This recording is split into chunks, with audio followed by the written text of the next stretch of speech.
The modern spiritual landscape provides extraordinary resources, but it also creates confusion. A seeker today lives with an abundance of spiritual materials, guided practices, lineages, retreats, online satsangs, and do-it-yourself techniques. While abundance is beneficial, it often produces analysis paralysis.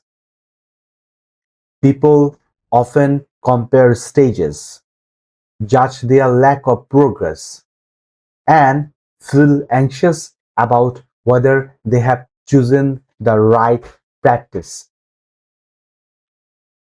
For many spiritual seekers, the journey becomes a stew of earnest effort, confusing techniques, and mounting anxiety. Hours of practice, stacks of books, well-meaning teachers that leave the heart still hungry. This fosters endless seeking that never settles, or a quick latch onto a teacher or method out of fear rather than resonant clarity.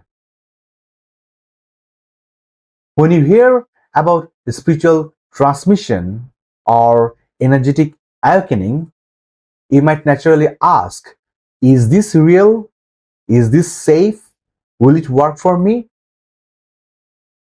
If you're feeling confused or anxious about your path, I'm making this video for you.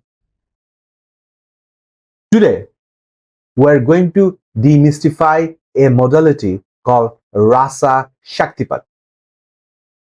This video is written as a practical, comprehensive guide for anyone who is curious about RASA.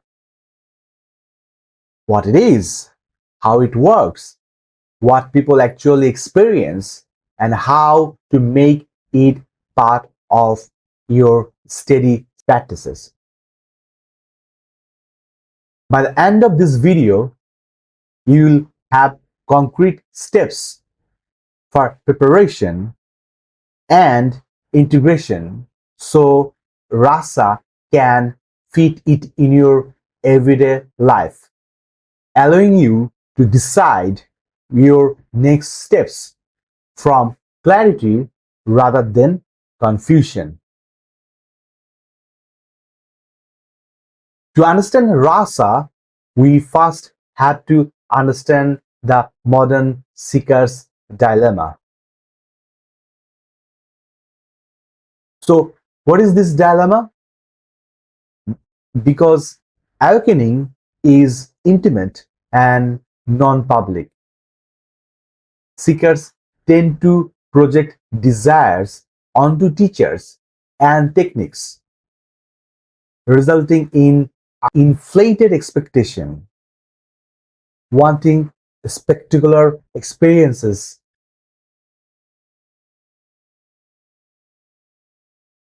We have this effortful path. This involves discipline practices like meditations, austerity, study, rituals, and self-effort, designed to purify the nervous system and awaken the spiritual subtle capabilities.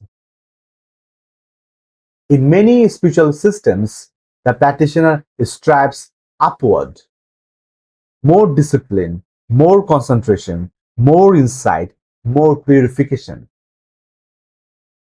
This path respects the long arc of transformation and is often valuable for cultivating ethical and psychological stability.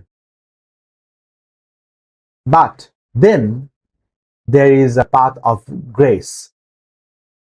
The grace path emphasizes surrender and the possibility that awakening can be catalyzed by a transmission of power beyond the personal self, beyond the personal effort. This is what is known as Shaktipat. Shaktipat literally means descent of power. Rather than generating awakening through effort alone, the seeker receives what has always been available, enabling a rapid reorganization of consciousness. Both approaches are valid and often complementary. Effort prepares receptivity and grace enhance it, take it beyond it. The central question becomes not which is superior, but which is more appropriate for the sincere seeker now. Rasa is situated firmly in the grace stream, an intentional descending transmission designed to catalyze and stabilize realization. So, what exactly is Rasa? Rasa stands for Ramaji Advaita Shaktipat attunement, an anglicized form of the Sanskrit root word called rasa, which in Sanskrit means essence.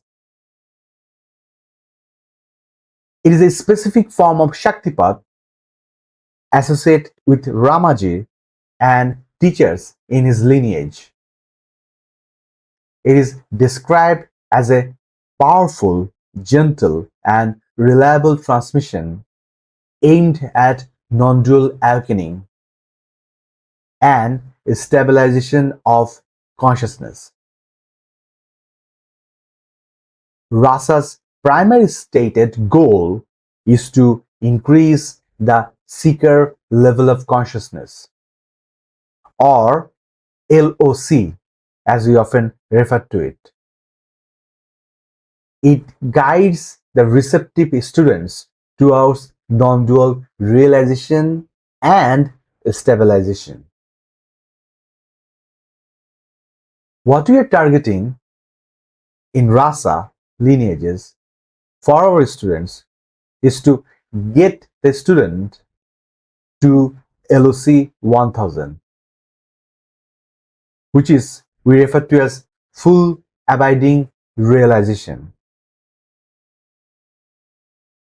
This framework attempts to describe the degree to which consciousness is identified with egoic thought, emotional reactivity, and contraction, versus how much it rests on presence, peace, and non-dual awareness.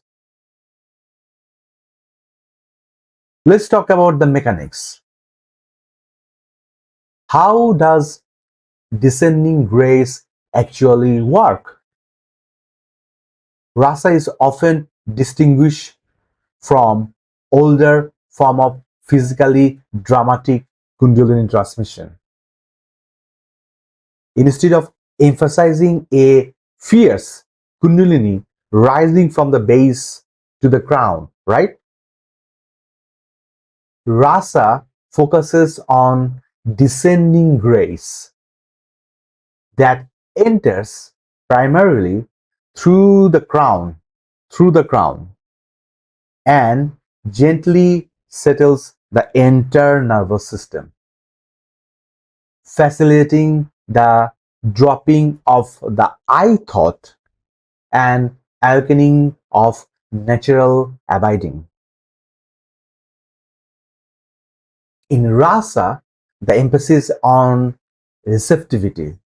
The seeker opens and the grace descends.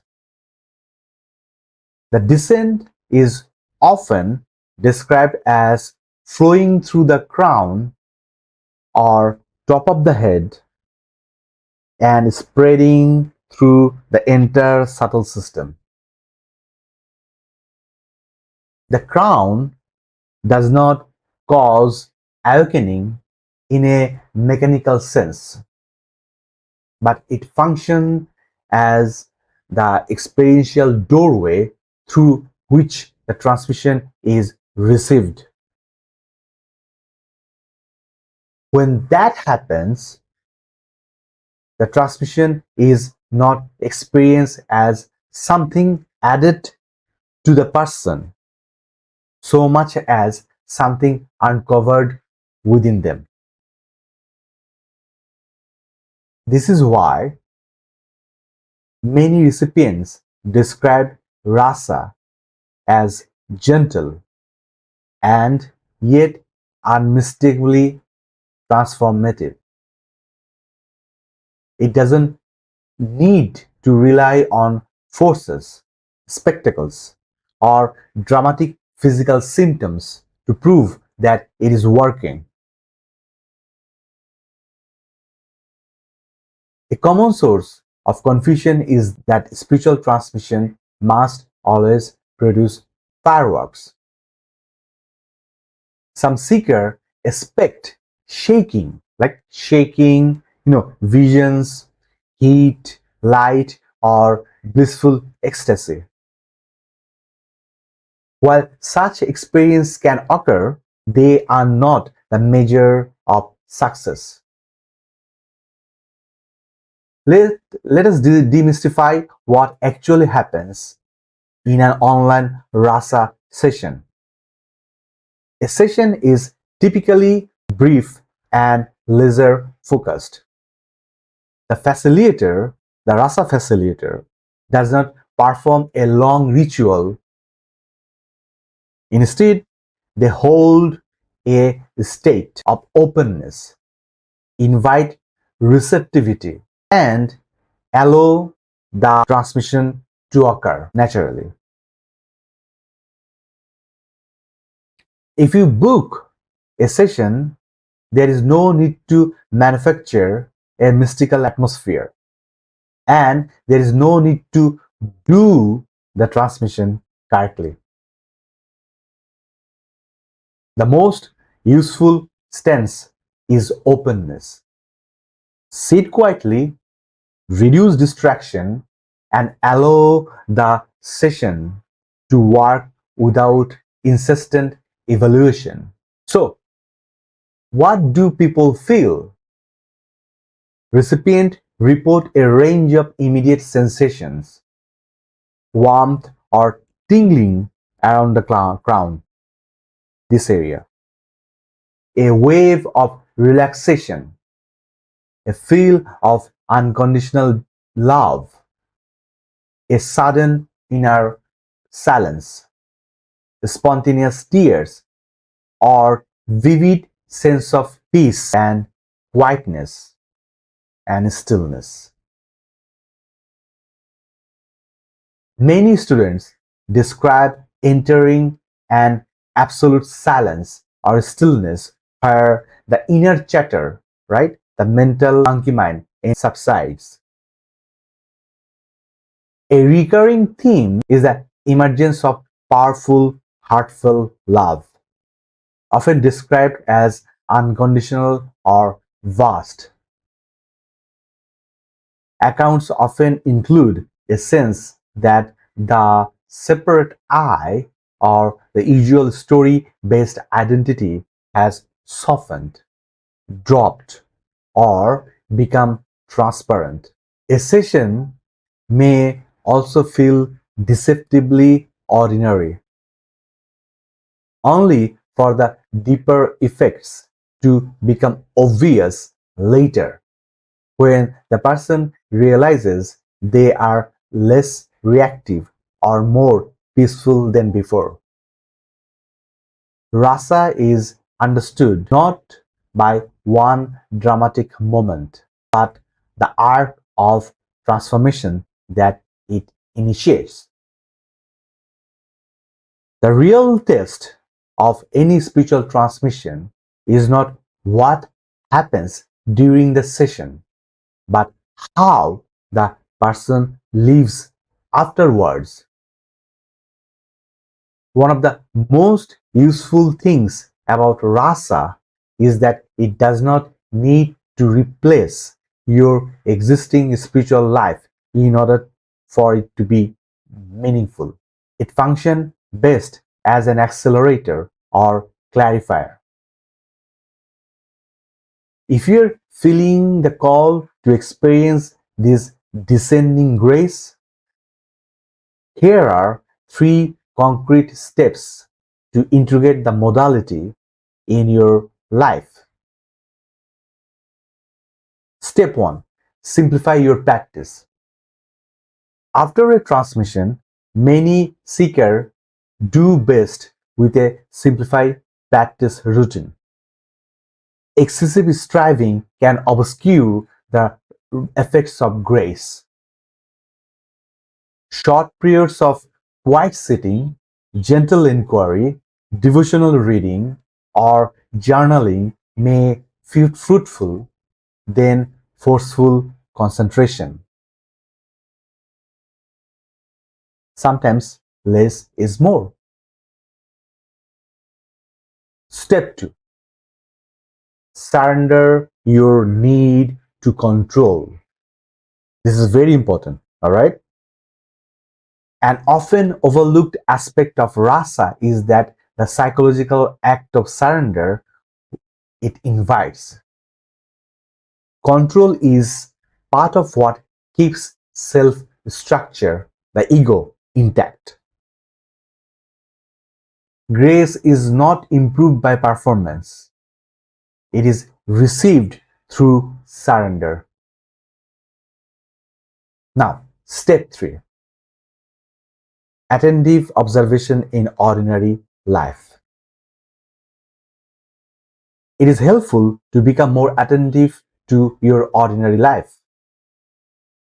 The point of awakening is not to float above your responsibilities, right? You know that already. It is to live them more truthfully. Integration also happens accepting that the old habit may still appear. Awakening does not instantly erase all the patterns. You may still face triggers or fears, but the difference is that these experiences may begin to occur in a large field of awareness. Instead of thinking, I am my story, you begin to recognize the story as a movement within a larger field. RASA doesn't promise to make life perfect, painless, or free of human complexity. What it does promise, though, a shift in consciousness supported by grace. The transmission meets where the students are. What matters is not outer polish, but inner consent. You need the heart to be open enough for grace to do what the self cannot do alone. The deepest promise of RASA is not that it creates spiritual dependence on a teacher, but it helps dissolve dependence on the false self. If you're tired of wrestling with the limitation of effort, personal effort alone, and you are ready to allow the silence, the peace, and the natural awareness to come forward, I invite you to explore this modality further. The work is not about chasing phenomena, but about learning to receive a descent of grace that reorders one's inner life. Thank you for walking this path with sincerity, and I will see you in the next video.